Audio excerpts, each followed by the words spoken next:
I honestly don't know what we're going to do about school just yet. I've spoken to Sean about it. The government has made an announcement. I've spoken to educators. I still just don't know. Hi everyone, Annasha from Shayla's Voice. Welcome back to our channel. To all our returning subscribers, welcome back and thank you for supporting us. If you're new here, welcome. My name is Annasha. This is Shayla's Voice. The channel is named after our daughter Shayla, who's 9 and was diagnosed with severe autism. She is also nonverbal, so hence the name Shayla's Voice. In today's video, I'm going to be talking about the whole going back to school thing. It's August now, school reopens in September. I still have not made a decision as to whether or not Shayla's going back to school. I'm assuming a lot of parents are still battling, doing the back and forth, whether or not they're going, whether or not they're not going. A lot of parents have made their decisions as to whether or not their kids are going or not going. I'm still torn. I've spoken to a number of different people, including Sean. We've had the conversation. My aunt is a teacher. I've also spoken to her as to what she thinks about going back to school. So we're going to talk about that a little bit. What I'm going to do, I'm going to share the announcement that our government made about going back to school, as well as share my feedback, my concerns, and what I'll do as well is go through a bit of feedback that I got on some, special needs groups, as to what other parents around the world are thinking in regards to going back to school. So before we get into everything, remember, if you haven't already done so, hit that subscribe button. Let's get into it. So yes, we're all in this predicament because of obviously COVID-19. We're still dealing with it. Here in Ontario, our numbers are extremely low and they continue to go low. We're very appreciative of that. We're doing our part. We're doing what we have to keep our numbers low. But there's still the concern of that second wave, whether or not there will be a second wave. We're moving into September, fall, winter, flu season, cold and flu season, allergy season. Will there be a second wave? The experts are saying yes. We don't know because we've never been through this before. So we don't know what's going to happen. With school opening up in September, and I know in the U.S. we have a lot of U.S. followers. In the U.S., I believe school reopens next month. Well, this month. We're in August. School reopens this month. So a lot of parents are doing the back and forth about school or have already decided because, again, school reopens. But here in Ontario, we go back to school early September. Now, Shayla is in a small class placement. At the end of school, when I discussed her IEP with her teachers and principal and certs and everything, we did it virtually, of course. I openly said to them that depending on what's going on with COVID-19, my decision would be not to send Shayla back to school. And I said to them that the reason being is because she's so hands-on. Shayla is dependent for a lot of things, right? For food, although she can eat her snacks on her own and everything, but to feed her a full meal, she will need the help. She'll need the help to go to the washroom. She'll need the help to dress. So she needs a lot of hands-on, a lot of hand over hand for her activities. So somebody will constantly be touching her, being in her face, being around her. And Shayla loves being in people's faces. She loves being up close and personal with everybody. So there's going to be a lot of that. Now, in her class, at any given time last year, I think it was a max of like 7 kids at any given time, because some of the kids were in ABA, and Shayla as well was in ABA. So some came a couple days a week and ABA 3 days a week. Shayla herself did half-day school in the morning and half the ABA in the afternoon. So it's never at full capacity in any one day. With that, they also had 2 EAs, the teacher, and a lot of support over the lunch period. So there is going to be a lot of help for the kids. It's a smaller classroom. There is the opportunity to be spaced out. There's also the opportunity, I think, to possibly do one-on-one because it's such a smaller class setting, right? And that's part of the reason why I'm like leaning towards sending her back. But at the same time, it's like, I feel like there are, and last year in her class, there were some kids with more needs. We don't know what the dynamic of the class will be like this year. So I spoke to the teachers during that meeting, and I said to them that, you know what, it's because they have so much to deal with. I'm a stay-at-home mom. I would keep her home. She goes to ABA in the afternoon anyways. So she's just going to be with me from the time she wakes up in the morning, 12:30, I take her to ABA, right? With that said, I had the opportunity to speak with my aunt who's a teacher, as well as other EAs from other schools that have worked with Shayla before. And everyone's leaning towards send Shayla back to school. She needs to be in school. Send our kids back. They need to be in school. Okay. The government of Ontario made an announcement on, I believe, Friday, saying that elementary schools, so that's JK to grade 8, will be open 5 days a week. Kids can come back full time. It is the option of the parents if they want to send the kids back or not, but schools will be open 5 days a week for these kids to attend. With that, they've mandated that grade 4 to grade 8 wear a mask. JK to grade 3, no masks because they're younger and they believe that they will not keep the mask on. So we'll get into that. So Shayla is fine with wearing a mask. You guys have seen her in her videos wearing a mask. She's actually fine with wearing a mask. I like the idea of the mask actually for Shayla because sometimes she does have a little bit of drool, so that helps as well. But you've also seen all the memes going around with these kids at that age in regards to wearing masks. Parents send them to school in the morning with one mask. They come home with another mask. You know what I mean? It could be a lot. There's a lot of memes out there. It could be anything. I'll focus on elementary school because obviously Shayla is in elementary school. I'll just give you guys a bit of a heads up. For high school, they've said that for high school, it's going to be cohorts every other day. So the high school kids are not going to be in school full time. So let me read the statement by the Ministry of Education as well, so you guys get a better idea. So this is what it says. Elementary schools, kindergarten to grade 8, will reopen province-wide with in-class instructions 5 days a week.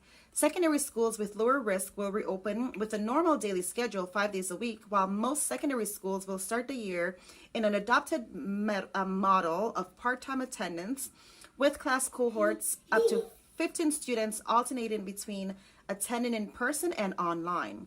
Students from grade 4 to 12 and school staff will be required to wear masks. Right? It says here, parents will continue to have the option to enroll their children in remote delivery, which respects their fundamental role in making the final determination of whether they feel safe with their children returning to school. So parents have the option of sending their kids to school in person or doing remote learning. And that's open to all parents across the province. Now, can I tell you, after March break, I had 3 kids in the house doing remote learning. Shayla, and you guys know that I'm a foster mom. I had 2 of my foster kids doing remote learning. All my kids have some sort of special needs. In regards to the remote distant learning, I can't do it. I can't. I am not a teacher. I'm a mom. I'm not skilled to teach. I found myself becoming overwhelmed so quickly. I found that my foster son was always in tears because I got so hard on him. I know it was new to everybody. It was new to everybody. What I did do was maintain an ongoing relationship with the teachers. I did that, right? But did it help? Not really. It's difficult for the kids. It's hard for them, especially when you have a need, an extra need.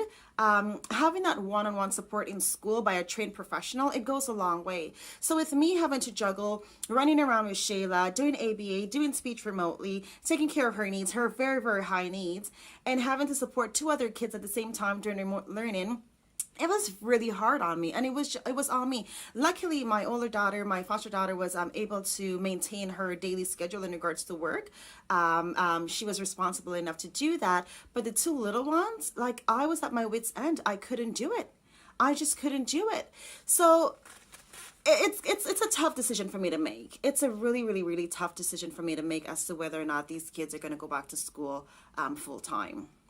I love the idea of wearing a mask. I mean, Shayla wears a mask to go to ABA every day. I put it on her. They actually compliment her and say that she's the only one who wears a mask comfortably, right? I put it on her just to get her used to it, just to get accustomed to it, because if I have to take her to the store, I want her to be able to wear a mask, right? If she has to go somewhere with me.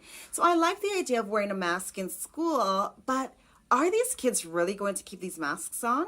Like, really? Right? I mean, I honestly don't think so. I mean, look at the memes that are out there. Look at the memes that are out there. I honestly, I don't think that they are going to keep it on, right? They may, but I'm leaning towards these kids are not going to keep these masks on, right? And it's hot, even for us as adults, having a mask on for a long period of time. The cloth masks, it's hot. It's like, it's uncomfortable. It hurts behind your ears. I don't know, man. I don't know if these kids are going to be able to do it. I don't know if they're going to be able to do it. I don't know. So right after we got the announcement from the government, we got an email from our local school board. And in the email, obviously there's some, it reiterates what the government said, and there's some FAQs in there, as well as their position and what we need to do as parents for next steps for confirming yes or no for the next school year. So I'll actually read this out to you. So part of the email says families will be able to decide if their children will return to in-person learning at a physical school site or if they will be opting out of an in-person learning. You will find instruction on how to do so at the bottom of this email. So then it goes into the FAQs and everything, a bunch of questions like what if my child is learning in person and the class is required to stay home? What will remote learning look like? Will remote learning be the same as in-person learning? Will my child be able to participate in remote learning with students and teachers from their home school? So there's a number of different questions and the answers to that. In addition to that, they've actually added the link where we need to act on to decide whether or not we are coming back or not coming back. So it says here, so one of the questions actually is, will students be able to switch between in-person and remote learning? So say, for example, I decide to keep Shayla home for September, let everything go through, see how it goes, and then decide to take her to school in October. So it says here, direction from the ministry indicates that students may not necessarily be able to move between remote and in-person learning, and families should anticipate the possibility of being waitlisted if they change their minds. The opportunity for switching between remote and in-person learning will be dependent on the appropriate class placement being available. This may be at the end of an instructional period, that is, at the end of the term at the elementary level, and each quadmester at a secondary level. Exceptions may be made on a case-by-case basis for students that have special circumstances.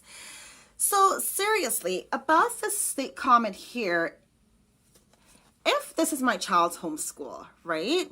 I'm a little bit perturbed about this one, because if this is my child's homeschool, what do you mean about a wait list? Right? It's her homeschool, so she has a spot at that school, right? So if I choose to I think it'll be easier if they go to in-person to start and then decide I want to do online remote learning. I think that's an easier transition. But if I wanted to keep my child home for the first few weeks and then return and send her back to school after I feel more comfortable, you can't tell me that my baby's going to have a wait list. There's going to be a wait list. She's going to be waitlisted because it's her home school. So you're going to give up her spot? So that's the position that they're putting parents in regards to this whole back to school thing. Like, it's almost as if we're being forced to make the decision right now, and we're going to have to stick with that decision, right? But no, it should be a lot more flexible. That's what I think. I want to be more flexible because we just don't know with this COVID thing. We don't know. What if my child goes back to school and a child in their class gets sick? What happens then? Does the whole class have to stay home on quarantine for 14 days? Right? There's just so many unanswered questions, right? So many unanswered questions in regards to back to school. So I don't know. To be completely honest, it's like the only reason why I'm leaning towards sending Shayla back to school is because Shayla is only there for a few hours a day. And they did mention that there would be staggered bell times. So it's like some kids may go in at 8:15, some kids will go in at 8:30, some kids will go in at 8:45. But regardless, right? They're in the school, they're kids, and they're little kids too. They're into everything, right? I guess they're going to have a lot of things in place. They did say that there will be some nurses working directly with the school. They did say that they will be hiring new staff, more staff. I know at Shayla's school as well, they brought in portables, so more space. So we'll see. I don't know. What are you guys doing about school? Like, let me know below. Let me know what you guys think about sending your kiddos back to school. I know it's different. I mean, if we had the opportunity for private school, you know what I mean, and all of that, I think it's a lot easier. But with the public school system, we got to do what we got to do. Just think about it. Parents will have to work.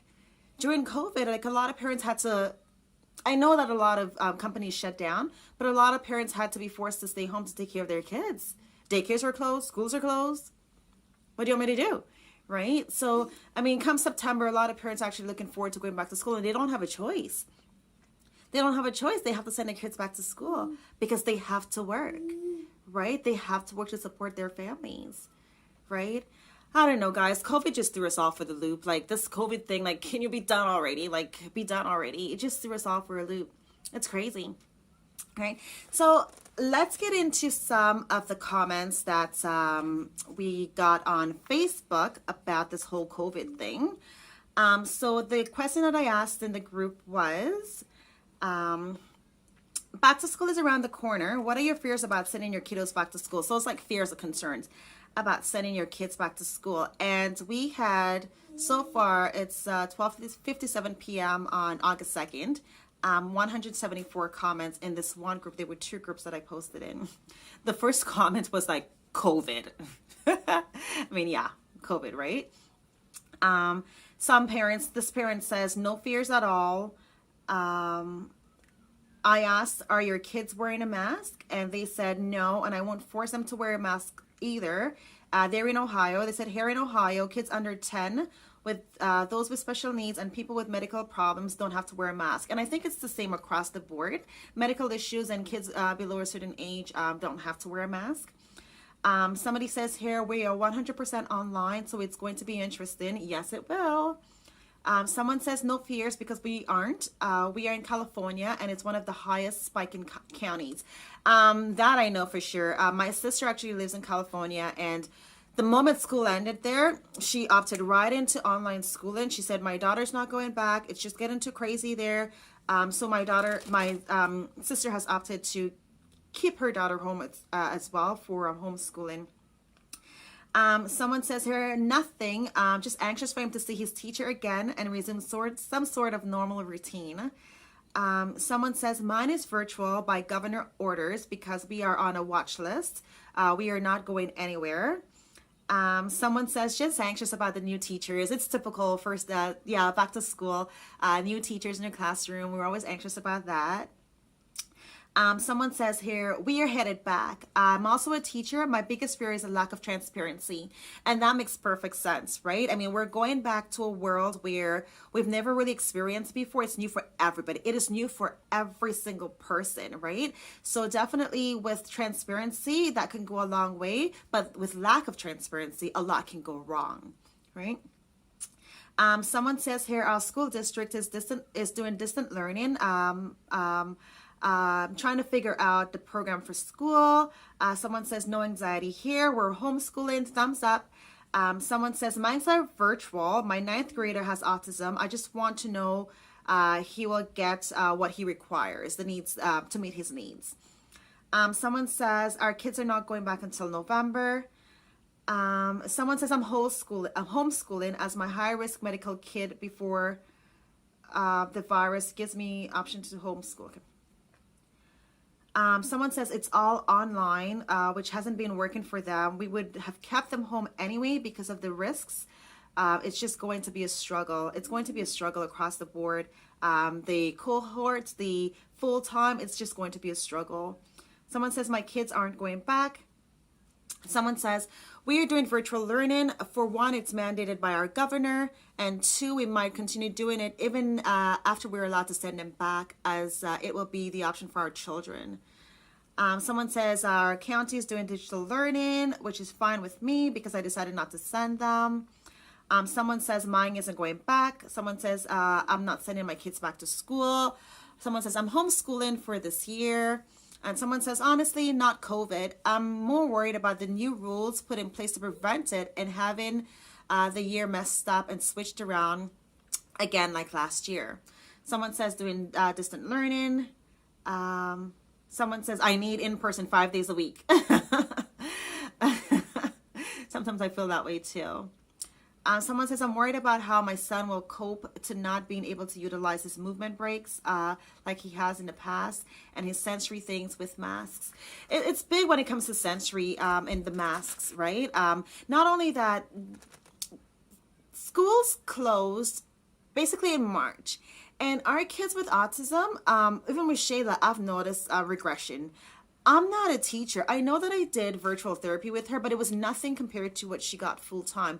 I'm not equipped to do what the professionals do. So I've noticed regression, right? At the same time, I've noticed gains, but I've noticed a lot of regression. And I'm concerned about keeping her home with me, that she's not going to continue to meet these milestones, and she will just continue to regress, right? I did see a note on Facebook from one of the parents commenting that they were doing homeschooling, but they were getting an aide to come in to support. Amazing. I would take that in a heartbeat. I think that's a great idea. But the thing is there enough staff to support it? Right? Is there going to be enough staff to support that? I mean, think of how many kids, all our kids, right? All our kids. Someone says, I'm concerned about my sanity since we will be homeschooling. Fair, girl. That's fair. Someone says, mostly my fears lie with the expectations school here have, while potentially not giving enough support to those who choose virtual. That's a great, that's great feedback, because as much as the virtual schooling will be available, how much support will these kids really have? How much support will there really be? Think of our special needs kids who need all of this hands-on support while they're there in class, right? We, the parents, are doing virtual schooling with them. Again, it comes back to we are not skilled. We're just not skilled to do it, right? Everybody's in a tough position, but as special needs parents, we're in a really, really, really sticky situation with this whole COVID and school or not to school and so on and so forth. It's hard. It's hard. So I also found a news article that says there was a survey carried out with about 18,000 teachers. And it says here that 8 in 10 teachers are worried about plans to reopen schools in the fall. Right? So this says here, according to the report, which collected responses from nearly 18,000 teachers from across Canada, 8 in 10 have concerns about returning to school in the fall after the first phase of COVID-19 pandemic. And this I got from globalnews.ca. Right? It says among the findings, nearly 75% says that they are concerned about the mental health and well-being of their students in relation to the pandemic. 73% have also concerns around getting their students the supplies they need for online classes. Right? So we talked about that, the meeting the requirements when we do virtual. Will the parents have the tools that they need to support their kids? Will the kids have the tools that they need to support themselves to do what they need to, right? The laptops, some people may not even have internet access, right? So how am I supposed to do virtual learning, right? There's just so many things that we have to consider when it comes to that, right? The mental state of their kids and of the teachers themselves. When we think about the kids in regards to their mental states, it's like, you can't play with this kid and you can't play with that kid. You can't do this and you can't. Although Sick Kids is reporting that they should be able to integrate and stuff like that during recess periods, I think, if I read the article correctly. But you have that concern that maybe their parents are saying, no, you can't play with Johnny today. Unfortunately, we can't because we're still in COVID. And that's what I tell even to my foster kids. I'm like, guys, remember, we have to social distance. The things that they normally do with their friends, they can't do it. It's not because I don't want you to, but it's not safe to do so, right? So I can definitely see how that their mental states can be impacted by this. But even with the teachers, I mean, again, one teacher, it's going to be one teacher per class. In elementary school, that's the way it is. They don't switch around, one teacher per class. But think about it, right? That one teacher has, oh, I forgot to mention that according to the report, the announcement made, the kids are going to be going back in full classroom sizes. They've not said that the elementary school students are going to be 15. I don't think so. They've not put a number there. So I believe they're going back in full classroom sizes. So just think about this. A teacher has 25 kids in the classroom. That's 25 different households possibly, right? They're saying that kids at that age are less likely to transmit, but it just takes one. It just takes one, right? So I don't know. This whole COVID thing. I think it all comes down to, again, it's like we've never done this. No one has ever done this. We've never gone through a pandemic like that. I personally never thought I'd be alive to see something like that. So it's all a learning curve for everybody. But at the same time, we just have to remember that we all have to do our part. We all have to do our part as parents, first and foremost, right? Wash your hands and wear your mask and social distance and all of that. We have to do our part, because if we do our part, that's the only way this is going to change. It's the only way it's going to go away. We have to do a part, and it has to start with us. We cannot be selfish about this. This is impacting everybody. So we have to do our part. So if you're here and you're listening to me, do your part. Please do your part. I'm doing my part. Do your part. We all want to go back to a world that's beautiful, where we can go and just hug our family members and walk next to strangers on the street, and you know what I mean. Go to a playground and not have to be worried about anything. Not to have to worry about capacities to go in anywhere. We all want to go back to that. So, but we have to do our part. So our government has said that they take into consideration the information that they're given by the medical experts. So whoever governs the province or whatever, as well as Sick Kids Hospital, they take everything into consideration. They took everything into consideration while setting up this plan, right? So we'll see. It's still very tough. It's still concerning. Everything's still concerning. As to what we're going to do, I don't think a decision has been made. It's something that we will really have to think about, right? Another thing that we need to think about is buses, school buses. Because remember, I mean, a lot of these kids are coming in on school buses, and they may not be going to the one school. There could be 20 kids on the bus going to 5 different schools. And I don't know how many kids are on the bus, I'm just saying. But they're all going to different schools. So think about this contamination, this cross-contamination that can possibly happen there, right? With all these kids going to different schools. So who knows? Who knows? This whole COVID thing just needs to disappear. Like, hurry up already. Hurry up already. I mean, another key thing, I think, is us doing our part. The quickest way for this thing to go away is for us to do our part and to get back to normalcy. Everybody wants normalcy. Everybody wants to go back to their day-to-day. Everybody wants their kids to go back to their day-to-day. Everybody wants to go back to their jobs and everything. But we have to do our part in regards to washing our hands, using our masks, and social distancing, and so on and so forth. We have to do our part. The quicker we can do our part, the quicker this will all go away, right? Well, thank you for sticking by. Thank you for watching. I hope you enjoyed this video. Yep, I still have not made a decision. Leave a comment below. Let us know what you decide in regards to your kids going back to school. It's August. I have some time. I guess at some point I will have to make a decision. So I will let you guys know as well what decision I made in regards to school or not to school. But before you leave, remember, if you haven't already done so, like and subscribe, hit the notification bell. When a new video gets uploaded, you will be one of the first people to know. We will see you soon. Take care.